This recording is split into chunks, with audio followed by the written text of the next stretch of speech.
नमस्कार विद्यार्थी मित्रांनो, आता आपण फ्रॅक्शन्स या प्रकरणातील प्रॉब्लेम सेट 20 अभ्यासणार आहोत।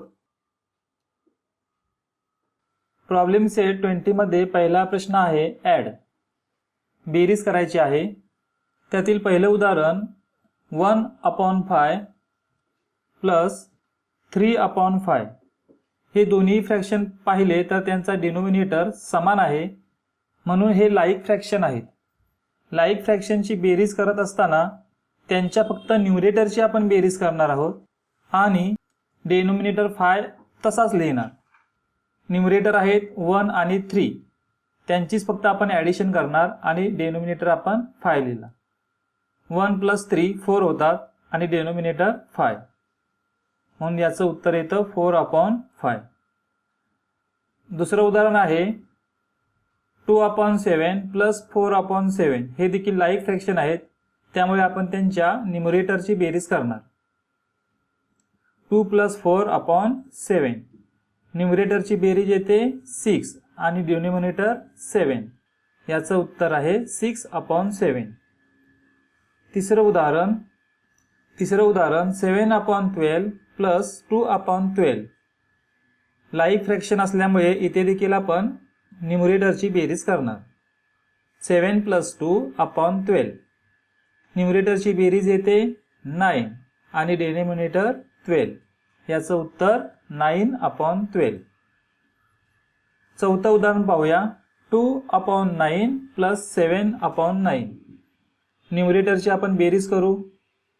2 + 7/9 = 9/9। मुलांनो, इथे न्यूमरेटर आणि डिनोमिनेटर दोन्हीही सारखे आहेत, समान आहेत।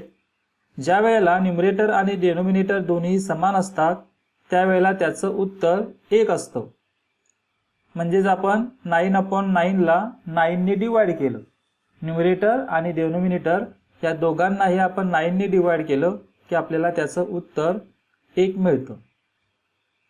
पुढील उदाहरण आहे 3/15 प्लस 4/15 न्यूमरेटरची बेरीज केली।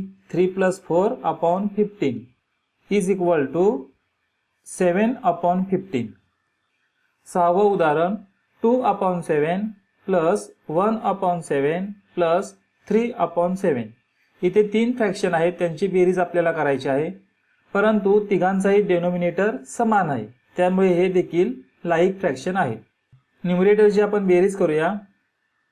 2 + 1 + 3/7 मग याचं उत्तर आपल्याला मिळतं 6/7। सातवं उदाहरण पाहूया 2/10 प्लस 4/10 प्लस 3/10 हे देखील तिन्ही फ्रॅक्शन लाईक फ्रॅक्शन आहेत, त्यामुळे त्यांची आपण न्यूमरेटरची बेरीज करू। 2 + 4 + 3/10 = 9/10। आठवं उदाहरण 4/9 प्लस 1/9 लाईक फ्रॅक्शन आहेत, त्यांच्या देखील आपण न्यूमरेटरची बेरीज करू। 4 + 1/9 = 5/9। नववं उदाहरण आहे 5/8 प्लस 3/8 डिनोमिनेटर समान असल्या कारणाने हे देखील लाईक फ्रॅक्शन आहे, त्यामुळे यांच्या न्यूमरेटरची आपण बेरीज करू। 5 + 3/8 = 8/8 न्यूमरेटर आणि डिनोमिनेटर समान आलेले आहेत, त्यामुळे याचं उत्तरही 1। प्रश्न दुसरा mother bought 1 guava.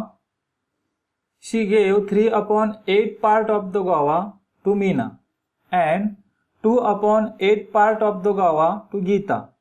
What part of guava did she give them altogether? आईने एक पेरू आणला, त्यातील 3/8 भाग मीनाला दिला आणि 2/8 भाग गीताला दिला, तर दोघींना मिळून किती भाग दिला? 3/8 भाग मीनाला दिला आणि 2/8 भाग गीताला दिला, दोघींना मिळून किती भाग दिला हे आपल्याला शोधायचं आहे, त्यामुळे त्यांची आपण ॲडिशन करू। 3/8 प्लस 2/8 दोन्ही फ्रॅक्शनचे डिनोमिनेटर समान आहेत, त्यामुळे आपण न्यूमरेटरची बेरीज करू. 3 + 2/8. मग आपल्याला बेरीज मिळते 5/8. आईने गीता आणि मीना दोघींना मिळून 5/8 भाग दिला. म्हणजेच आईने त्या पेरूचे 8 समान भाग केले, त्यातील 5 भाग त्या दोघींना दिले. She gave altogether 5/8 part of guava them. तिसरं उदाहरण पाहूया.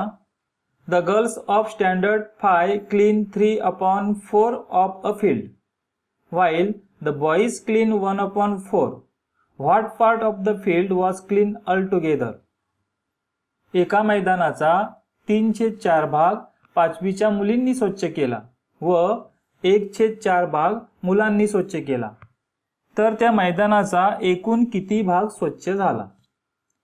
मुलींनी स्वच्छ केलेला भाग आहे 3/4 आणि मुलांनी स्वच्छ केलेला भाग आहे 1/4. मग दोघांनी मिळून किती भाग स्वच्छ केला? तर त्यासाठी आपण या दोन्ही फ्रॅक्शनची बेरीज करू. 3/4 + 1/4 हे देखील लाईक फ्रॅक्शन आहेत, त्यामुळे त्यांच्या न्यूमरेटरची आपण बेरीज करू. 3 + 1/4 इज इक्वल टू 4/4. न्यूमरेटर आणि डेनोमिनेटर इथे समान आले, त्यामुळे त्याचं उत्तर येतं 1. Altogether the entire field was clean. म्हणजे तिथं असलेलं पूर्ण मैदान स्वच्छ करून झालेलं आहे. मुलांनो, या व्हिडिओच्या माध्यमातून आपण प्रॉब्लेम सेट 20 सोडवला. पुढील व्हिडिओमध्ये आपण प्रॉब्लेम सेट 21 सोडवणार आहोत. धन्यवाद.